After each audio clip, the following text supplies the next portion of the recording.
Hey, so here is Oliver's recap for today. So we did an assessment in our daycare yard to see how he would listen to commands without treats and just with a ton of distraction. And really, he needed to help focus. When he's off leash and in the group of daycare dogs, he has like two skills. I'll look at you and maybe I'll come over to you.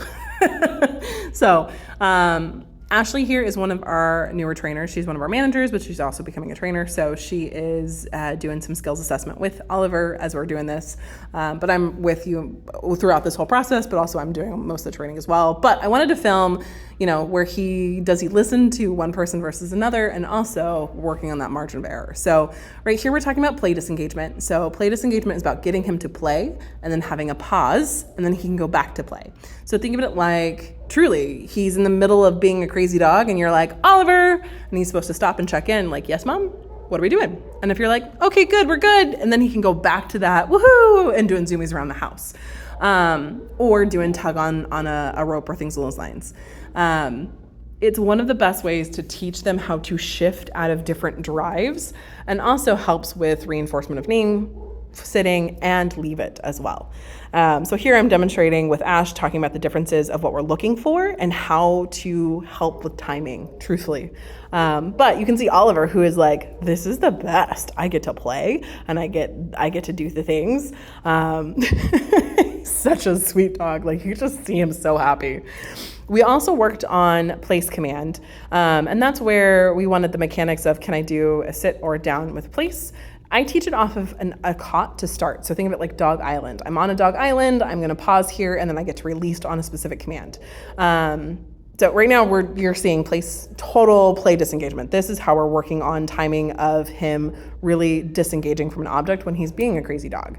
Or this is also a good example of when all the dogs are home together, and he's getting a little too much. Can you have a pause and redirect him away and do something else instead for safety or whatever reason?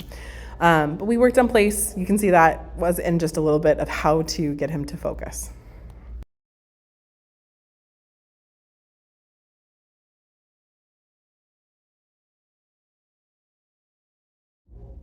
So here, Ashley redirected him. Now I'm going to demonstrate with the place cot of how it helps him understand the expectation.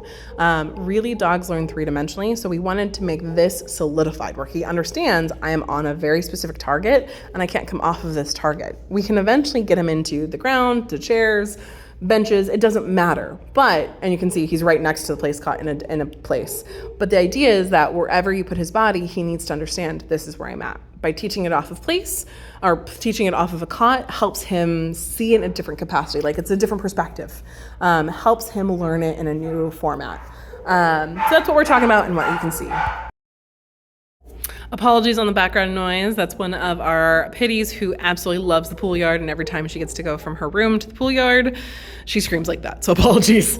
So you can see Oliver is offering some pleasing behaviors by going on the place cot and saying, see, I got this. And that's what we're working on here, is reinforcing and really making sure that he understands what does place mean. And that auto sit that he just did, that was all on him, which is freaking phenomenal. So, he knows the expectations about building up his thresholds and building up really what do you mean and clarifying it.